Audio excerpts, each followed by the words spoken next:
অনু fresh হয়ে washroom থেকে বের হতেই দেখলো ইলমা পোশাক পরিবর্তন করে বিছানায় বসে আছে।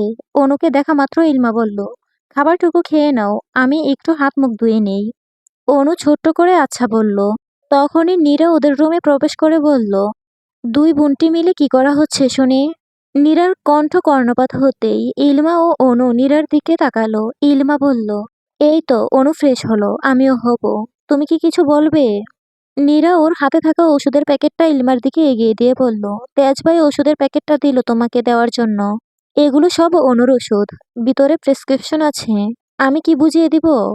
ইলমা ধীরে স্বরে বলল, ওহো, আমি বুঝে নিতে পারবো নীরা। নীরার হাসি মুখটা খানিকটা মিলিয়ে গেল। ওভাবেই সে বলল, আচ্ছা ঠিক আছে। অনু বেডসাইড টেবিলের উপর থেকে খাবার ট্রেটা নিয়ে বিছানায় বসে খেতে শুরু করলো আর ইলমা চলে গেল ওয়াশরুমে। নীরা কিয়ৎক্ষণ নীরবভাবে বিষয়টা পর্যবেক্ষণ করে স্থান ত্যাগ করলো। রুমের বাইরে আসতেই নীরা বিড়বিড়িয়ে বলল, এই ইলমা আপুর কথার ধরন এক এক সময় এক এক রকম মনে হয় আমার কাছে। এই মনে হয় খুব ভাবে চেষ্টা করছে মিশে যাওয়ার, আবার এই মনে হয় নিজেকে পুরোপুরি গুটিয়ে নিতে চাইছে। প্রয়োজন বুঝে প্রিয়জন তৈরি করার চেষ্টা চালাচ্ছে যেন। কথাগুলো বলা মাত্রই নীরা নিজের মাথার পিছনে নিজেই আলতো করে বাড়ি মেরে বলল, দূর, আমিও না কিসব ভেবে বসি। অতিরিক্ত বাবার এই বাজে স্বভাব আমার কখনো যাবে না। আমি তো বিষয়টাকে এভাবেও ভাবতে পারতাম, জার্নি করে এসেছে ওরা, এখন ফ্রেশ হওয়াটা জরুরি, এরপর খেতে হবে। এখন কি আমার সাথে হেসে হেসে গল্প করার মতো সময়? কথাগুলো বলতে বলতেই নীরা সিঁড়ি বেয়ে দোতলা থেকে নিচে নামতে শুরু করলো। কিয়ৎক্ষণ পর ইলমা ওয়াশরুম থেকে বের হতেই দেখলো অনু ইতিমধ্যে ওর ওর বাগের সবটুকু খাবার শেষ করে নিয়েছে। ট্রেতে যা অবশিষ্ট আছে তা ইলমার জন্য যথেষ্ট। ইলমা তোয়ালের সাহায্যে নিজের ভেজা মুখশ্রী মুছতে মুছতে অনুর সামনে এসে দাঁড়িয়ে হালকা হেসে বলল, বাহ, আজ এত তাড়াতাড়ি সবটুকু খাবার খাওয়া শেষ করেছো তুমি। অনু স্মিত হেসে বলল, পিহু বাবির হাতের রান্না অনেক সুন্দর আপা। সকালে ঘুম থেকে ওঠার পর মনে হচ্ছিল ক্ষুধা বোধ নেই একটুও, কিন্তু নিচে সবার সাথে বসে এক লোকমা মুখে নিতেই মনে হয়েছিল রুচি বৃদ্ধি হয়েছে, ক্ষুধা পেয়েছে। তখনও অনেকটুকু খাবার খেয়েছিলাম, এখনো খেলাম। এই সাদা ভাতের সাথে আলু ভর্তা, ডাল, ডিম ভাজি পুরো জমে গিয়েছে। ইলমা অনুর এঁটো প্লেট বাটিগুলো ওর সামনে থেকে সরিয়ে রাখলো। অতঃপর নিজের জন্য রাখা বাকি খাবারগুলো থেকে খেতে শুরু করলো ইলমা নিজেও। খেতে খেতে ইলমা বলল, হুঁ, সত্যি ডালটা বেশি মজা হয়েছে। অনু মাথা নেড়ে সম্মতি জানালো। ইলমাও ওর খাওয়া শেষ করলো। নির্ঝর তেজের হাতটা ধরে নিজের বুকের ডান পাশে রেখে বলল, তেজ ভাই, দেখো আমার বুকের ভিতর কেমন ভূমিকম্প, টর্নেডো, সাইক্লোন, হারিকেন, সুনামি সব একসাথে হচ্ছে। তেজ জাটকা মেরে নিজের হাতটা ছাড়িয়ে নিয়ে বলল, মানুষের বুকের বাম পাশে সব ঝড় তুফান হয়, আর শালা তুই আমার হাত তোর বুকের ডান পাশে রেখে অনুভব করার জন্য বলছিস? তুই যে মানুষ না, তুই আসলে একটা ছাগল, তা আবার প্রমাণ করলি। নির্ঝর ওর মুখে আমটি চামটি বাবেনে বলল, যত পচানোর পচাও, শুধু সারফরাজ ভাইয়ের জোতার বাড়ি খাওয়ার থেকে বাঁচিয়ে নাও আমায়। আর কিচ্ছুটি চাই না তোমার থেকে। তোমার ছোট্ট ভাইটার এই একটা আবেদন তোমার কাছে, প্লিজ প্লিজ প্লিজ। ইস, কচি খোকাটা আমার, যেন নাক টিপলে দুধ পড়ে এখনো। নির্ঝর ওর ৩২ পাটির দাঁত বের করে বলল, যদি না বাঁচাও তাহলে নাক টিপলে যা বের হয় তা তোমায় খাওয়াবো বলে রাখলাম। নির্ঝরের এমন ঘৃণ্যযুক্ত রুচিহীন কথাবার্তা শুনে তেজের মনে হলো ভিতর থেকে সবকিছু উল্টে বেরিয়ে আসবে এখনই। তেজ বমি করার মতো একটা শুকনো উকি তুলে পরপরই নিজের পায়ে থেকে একটা জুতো খুলে রাগী স্বরে বলল, সারফরাজ ভাইয়ের থেকে জুতার বাড়ি খাওয়ার আগে আমার থেকে খাবি তুই শালা। নির্ঝর সঙ্গে সঙ্গে উঠে ছুটে ড্রয়িং রুমের অন্য সাইডে চলে গেল। তেজ উঠল, জুতোটা নির্ঝরের দিকে তাক করে ছুঁড়ে মারল, কিন্তু দুর্ভাগ্যবশত তা নির্ঝরের ওপর পড়ল না। তেজ দাঁত কিরমিরিয়ে বলল, হাতের নাগালে আসিস না ঘন্টা খানেকের মধ্যে, তাহলে তোর মাথা আমার টয়লেটের ফ্লাশে চুবাবো। নির্ঝর নির্ঝর সঙ্গে সঙ্গে এক হাতে নাক চেপে ধরলো আর অন্য হাতে মুখের সামনে নাড়াতে শুরু করলো, যেন এক্ষুনি ওর নাকে কোনো বাজে গন্ধ এসে লেগেছে। প্রায় মিনিট ৩ হলো। নির্ঝর আর তেজের এমন ঘেন্নাযুক্ত কথা ও কর্মকাণ্ড দেখে নীরার মুখ পুরোপুরি হাঁ হয়ে গিয়েছে। স্তব্ধ হয়ে সিঁড়ির নিম্ন ধাপে দাঁড়িয়ে আছে সে। তেজ নীরাকে দেখা মাত্র ভ্রু উঁচিয়ে বলল, কি রে, খাম্বার মতো ওখানে এমন হাঁ হয়ে দাঁড়িয়ে আছিস কেন? সঙ্গে সঙ্গে নীরা ওর মুখ বন্ধ করে নাক মুখ কুঁচকে নিয়ে বলল, আয়নার সামনে দাঁড়িয়ে নিজেদের শারীরিক গঠন আর রূপটা দেখি হতো। তোমাদের বয়স কত হয়েছে তা একটু হলেও আন্দাজ করতে পারবে। তেজ বাবলেশহীন কণ্ঠে বলল।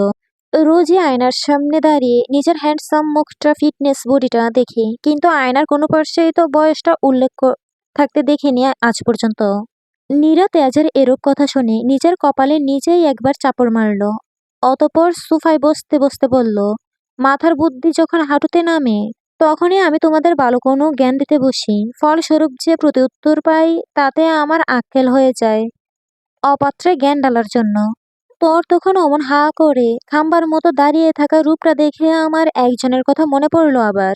নীরা কিছুটা ক্ষেপান্বিত স্বরে বলল, বারবার খাম্বা খাম্বা করো না তো তেজ ভাইয়া, শুনতে ভীষণ ওড লাগছে শব্দটা। ইস, দুদিন কি কানাডার রাস্তায় গড়াগড়ি করেছিস? আমাদের দেশীয় ভাষা এখন ওড লাগছে। নীরা প্রতি উত্তরে কিছু না বলে গণ গণ কয়েকবার এপাশ ওপাশ মুখ বাঁকালো। পিছন থেকে নির্ঝর একটু জোরেই বলল, হা করা আন্টির কথা স্মরণ হয়েছে তোমার, তাই না তেজ ভাই? এই তো, যে তোমার স্পার্ম হাওয়ায় উড়ে যাওয়ার কারণে প্রেগনেন্ট হয়ে গিয়েছিল। তেজ গাড় ঘুরিয়ে চোখ রাঙিয়ে তাকালো নির্ঝরের দিকে, অতঃপর দাঁত চিবিয়ে বলল, গলা ফাটিয়ে এত সুন্দর কথাটা বললি, এখন নিশ্চয়ই গলা ব্যথা করছে তোর। এদিকে আয়, তোর গলাটা একটু টিপে দেই আমি। নির্ঝর সঙ্গে সঙ্গে ওর মুখ দু হাতে চেপে ধরে এপাশ ওপাশ না সূচক জবাব দিল। তখনই তেজের ফোনটা বেজে উঠল। তেজ ওর পকেট থেকে ফোনটা বের করে ফোন স্ক্রিনে তাকাতেই ওর চোখে মুখে একরাশ বিরক্তির ছাপ স্পষ্ট হলো। নীরা উকিয়ে ঝুঁকিয়ে দেখার চেষ্টাটা বাদ রাখছে না। তেজ কল রিসিভ করতেই ওপাশ থেকে নিশা বলল, কি খবর ডার্লিং? এত সুন্দর একটা সারপ্রাইজ দিলাম তোমায় কিছুদিন আগে, অথচ তুমি এখনো আমার কাছে আসলে না। মনে হলো যেন গায়েবই হয়ে গিয়েছ। This is not fair. তেজের সর্বশরীর যেন রাগে গিজগিজ করছে এই মুহূর্তে। তবুও তেজ নিজেকে নিয়ন্ত্রণে রাখার সর্বোচ্চ চেষ্টা করে নম্র স্বরে বলল, তোমাকে কি ভুলে থাকা যায় বেব? ইউ নো না how much I love you. তেজের থেকে এরকম কথা এই মুহূর্তে নিশা একদমই আশা করেনি। তাই সে অবাকের চরম পর্যায়ে পৌঁছে গিয়েছে এই মুহূর্তে। পরক্ষণে নিশা নিজেকে সামলে নিয়ে জোরে পূর্বক হেসে বলল, তুমি কি ড্রিঙ্কস করছো তেজ? কেন? আমার কথা শুনে তোমার কি আমাকে মাতাল মনে হচ্ছে? না না, তাহলে এমন প্রশ্ন করছো যে? তার মানে তুমি সম্পূর্ণ সজ্ঞানে আমায় ভালোবাসার কথা বলছো, তাই তো? হুম, বলেছি। এখন নিশার মনে হচ্ছে ও নিজের হাতে আকাশের চাঁদটাকেই ছুঁতে পেরেছে। এতটা খুশি কাজ করছে ওর মনে। নিশা খুশিতে গদগদ হওয়া স্বরে বলল, yes darling, I know, I know. কাল তাহলে দেখা করা যাক। তোমার ইচ্ছেটা এবার পূরণ করবো ভাবছি। আমার কোন ইচ্ছে? আমার সাথে পার্সোনালি সময় কাটানোর ইচ্ছে তো ছিল তোমার এতকাল। এখন নেই নাকি? নিশা সঙ্গে সঙ্গে বলল, আছে তো, থাকবে না কেন? কাল কোথায় দেখা করবে বলো? মেসেজ করে জানিয়ে দেব আমি তোমায়। আচ্ছা ঠিক আছে, রাখছি তাহলে। হুম। তেজ কল কেটে দিল। নিশার সাথে চলা এত সময়ে কথোপকথন কেবল তেজের কথাই শুনতে পেয়েছিল নির্ঝর ও নীরা। নীরা কথার আগামাথা বুঝতে না পারলেও নির্ঝর, যে কিনা শেয়ালের পাছায় লেগে থাকা তার লেজের মতো, সর্বক্ষণ তেজের সাথে থাকতে থাকতে ওর নারী নক্ষত্রে চলতে থাকা সব পেঁচ সম্পর্কে ভালোই আন্দাজ করতে পারে। নীরা অবাক স্বরে বলল, ফোনের ওপাশে থাকা মেয়েটা তোমার বেব হলে, তাকে তুমি ভালোবাসলে, দোতলায় থাকা ইলমা আপার প্রতি তোমার ফিলিংস কাজ করে কিভাবে মেজো ভাইয়া? তাকেও তো তুমি লাইক করো বলেছিলে। তেজ বক্র হাসি হেসে বলল, তোর ছোট্ট মাথায় এমন জটিল বিষয়গুলো ঢুকবে না রে লিলিপুট। নীরা ফুস করে উঠে বলল, খবরদার আমায় লিলিপুট বলে ডাকবে না। আমার হাইট এখন যথেষ্ট বেড়েছে, 5 ফুট 3 ইঞ্চি আমি। আমার হাইট কত জানিস? কত আর হবে, 6 ফুট নিশ্চয়ই। এমনভাবে বললি যেন তোর থেকে আমি শর্ট। নীরা বসা থেকে উঠে দাঁড়িয়ে বলল, উঠো। কেন? উঠে দাঁড়াও আমার সামনে। পারবো না। দাঁড়াও না মেজো ভাইয়া। ধুর, কি জ্বালায় পড়লাম। এই বলে তেজ নীরার সামনে উঠে দাঁড়ালো। নীরা ওর মাথা উঁচু করে তেজের চোখের দিকে তাকিয়ে বলল, আমার দিকে তাকাও। তোর এই খাম্বা মার্কা চেহারার দিকে তাকানোর রুচি কাজ করছে না এই মুহূর্তে, সর। তুমি স্বইচ্ছায় তাকাবে নাকি বড় ভাইয়াকে ডেকে তোমার নামে বিচার দিব আমি? তেজ নীরার দিকে তাকিয়ে ভ্রু নাচিয়ে বলল, কি বিচার দিবি?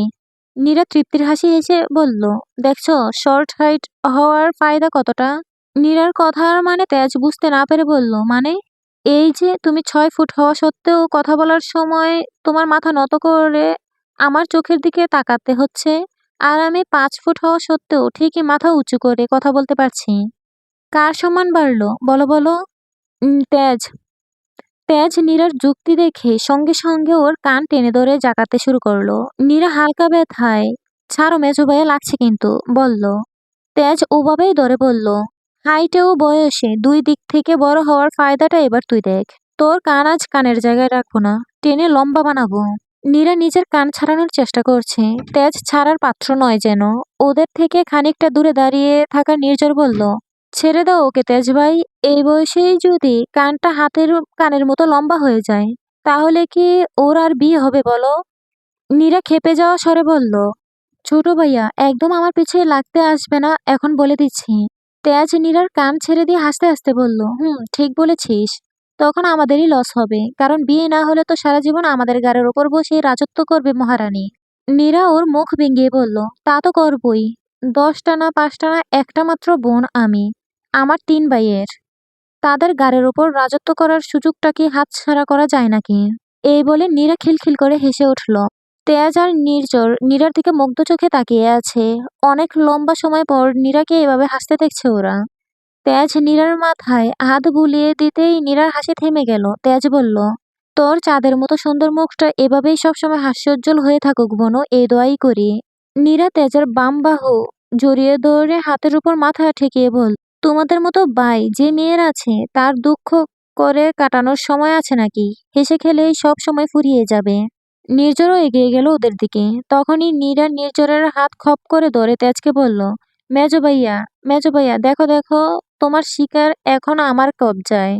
নির্ঝর নীরার থেকে নিজের হাত ছাড়ানোর চেষ্টা করতে করতে বলল, সিরাজুদ্দৌলার গড়ের মির্জাফর কোথাকার, আসছিলাম ভালো সময়ে একটু সঙ্গ দিব বলে। আর তোর মনে কিনা ছিল এমন শয়তানি? ছাড় বলছি, ছাড় আমার হাত। তেজ হেসে বলল, যা, ক্ষমা করে দিলাম তোকে এবারের মতো নির্জয়রা। আমার ছোট্ট বোন ওটা আমায় খুশি করে দিয়েছে তার বদৌলতে। নীরা নির্জরের হাত ছেড়ে দিয়ে আফসোসের সহিত বলল, এইটা কি তুমি ঠিক করলে মেজো ভাইয়া? ছোট ভাইয়ার থেকে মির্জাফরই টেক পাইলাম খামোখা, আর তুমি তাকে কিনা ক্ষমা করে দিলে। সে নির্ঝর সঙ্গে সঙ্গে বলল, তবে রে। নীরা হাসতে হাসতে ছুটে অন্য পাশে চলে গেল। নীরাকে পালাতে দেখে তেজ আর নির্ঝরও হাসতে শুরু করলো।